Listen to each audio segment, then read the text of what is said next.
En culture, je l'ai dit au sommaire que nous avons exploré les coulisses de l'artiste slammer Microméga ensemble avec son groupe. Nos reporters ont assisté à sa première séance de répétition, ces moments où l'artiste essaye de construire son spectacle prévu le 10 décembre à l'Institut français de Kinshasa.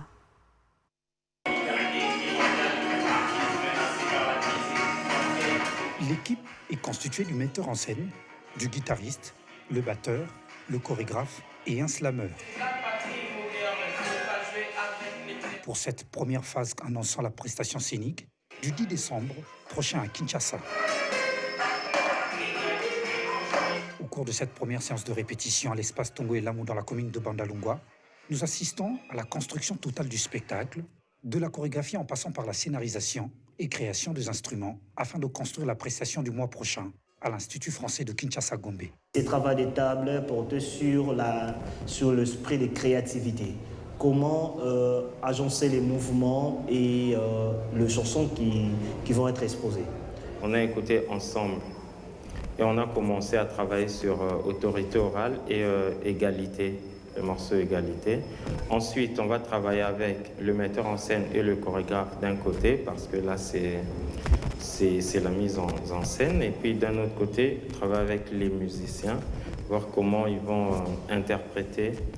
En pleine séance de d'écoute qui constitue la première étape de la répétition, chacun se concentre sur sa tâche pour bien entamer les différentes étapes du travail. De mon côté, aujourd'hui, il fallait entendre les chansons pour avoir une idée sur ce que nous allons faire en tant que metteur en scène. Donc c'était un travail de recherche.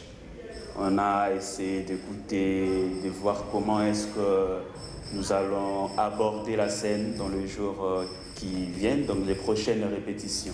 Nous voulons un peu aussi amener une différence par rapport à d'autres concerts qu'on voit d'habitude et que les danseurs veulent seulement accompagner les chanteurs, danser comme ça. Et il n'y a même pas compte de scénario, d'exposition ou des compositions sur le texte. Microméga et son équipe affûtent déjà les armes pour le rendez-vous du mois prochain à la Maison de France à Kinshasa.